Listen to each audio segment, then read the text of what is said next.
मेरा नाम खुर्रम निसार है और डिफेंस फेस 5 फायरिंग केस के मुताबिक मैं कुछ वजाहत देना चाहता हूँ जो कुछ मेरे साथ हुआ उस सिलसिले में।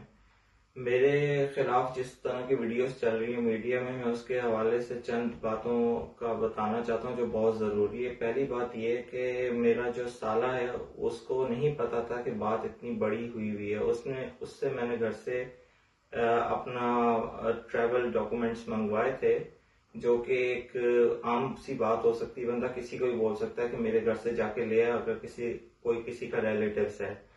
तो उसको मैंने बोला था कि कोई बड़ी बात नहीं है, एक छोटी सी लड़ाई हुई है जिसकी वजह से मैं जल्दी जा रहा हूँ, जाना मुझे वैसे ही था। और इसके अलावा जो मेरे साथ हुआ अब्दुल्ला शाह गाजी मजार के पास में, और मुझ पे दो चीजों पर इल्जाम लगाया गया कि इसकी गाड़ी में गन थी, हमें शक था। तो पहली बात तो ये मैं कहना चाहूंगा, जो गन की बात की जा रही थी कि हमें शक था कि तेरी गाड़ी में गन है, तो गन कोई विजिबल हो रही थी उनको मेरी गाड़ी में, जो उनको नजर आ रही थी। पहली बात तो ये। दूसरी बात ये कि इन्होंने मेरे पे किडनैपिंग का इल्जाम लगाया और किडनैपिंग में ये कहते रहे कि मैंने किडनैप किया बोर्ड बेसन से एक लड़की को असले के जोर पे। पहली बात तो है कि मैं बोर्ड बेसन गया ही नहीं।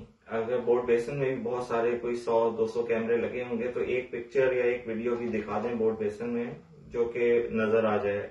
मैं गया ही नहीं बोर्ड बेसन। तीसरी बात, ये शाइन फोर्स का बंदा था, इसका काम ही नहीं था मुझे रोकना।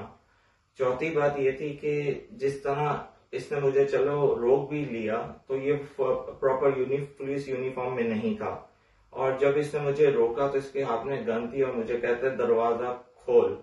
इसने डायरेक्ट मेरा जोर से दरवाजा खोला और मैंने फिर भी हल्का थोड़ा शीशा नीचे किया और मैंने बोला क्या बात है, कौन हो तुम? कहते हैं पुलिस वाले। मैंने कहा पुलिस वाले अगर हैं हो आप तो आप मुझे अपना कार्ड शो करो, पुलिस कार्ड। लेकिन कहते हैं पुलिस वाले देख नहीं रहा। मैंने कहा मुझे नहीं पता कि तुम पुलिस वाले हो, क्योंकि आजकल पाकिस्तान में, आजकल क्या कई सालों से पाकिस्तान में वर्दी बिकना आम बात है और हर कोई अपने गार्ड्स को वर्दी पहना के कहीं पे भी लेके जा सकता है।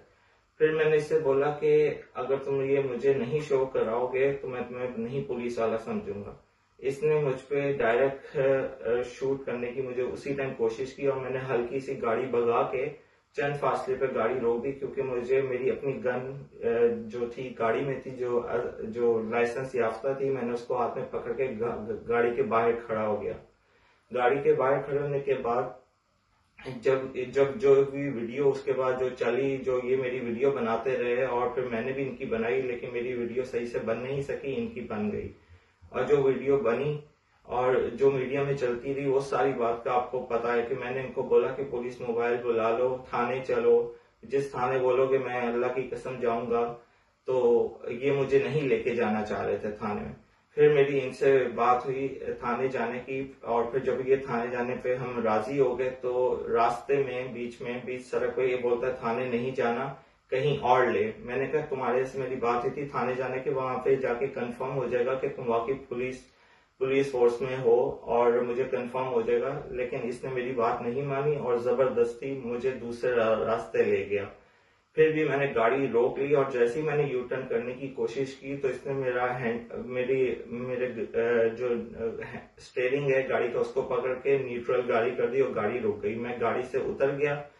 उतरने के बाद ये मुझे बोलने लगा कि हम तुझे वहां जरूर लेके जाएंगे, तू तुम्हारे साथ तू बहुत बुरा कर रहा है, अगर तू नहीं चला तो तेरे साथ बहुत बुरा कर देंगे। मैं डर गया। मैंने इसको बोला मैं नहीं जाऊंगा, तुम्हारे से मेरी थाने की बात हुई थी, लेकिन इसने नहीं किया। उसी दौरान इसने फ्रंट सीट से गाड़ी के अंदर घुस के मेरे पे फायर किया, लेकिन इसकी गोली नहीं चली। और अब वीडियो में देखा जा सकता है जब ये फ्रंट सीट से नीचे झुके गाड़ी में गया तो मैंने इसका बाजू भी पकड़ा, लेकिन इसकी गोली नहीं चली। फिर ये दोबारा बाहर निकल के मुझे बहाने से बातों में लगा रहे और अपने हाथ में जो गन है उसका अंगूठे से गन का चैम्बर सही करने लगा और दोबारा से मुझे शूट करने की कोशिश करा। उसी दौरान मैं डर गया, मुझे अपने बीवी बच्चों की याद आई और मैंने इसको अपने सेल्फ डिफेंस में फायर किया।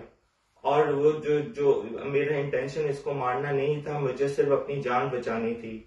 क्या मैंने अपनी जान बचा के क्या गुनाह किया? मैं क्या कर सकता था? मुझे नहीं पता था कि ये असली पुलिस वाला है भी कि नहीं।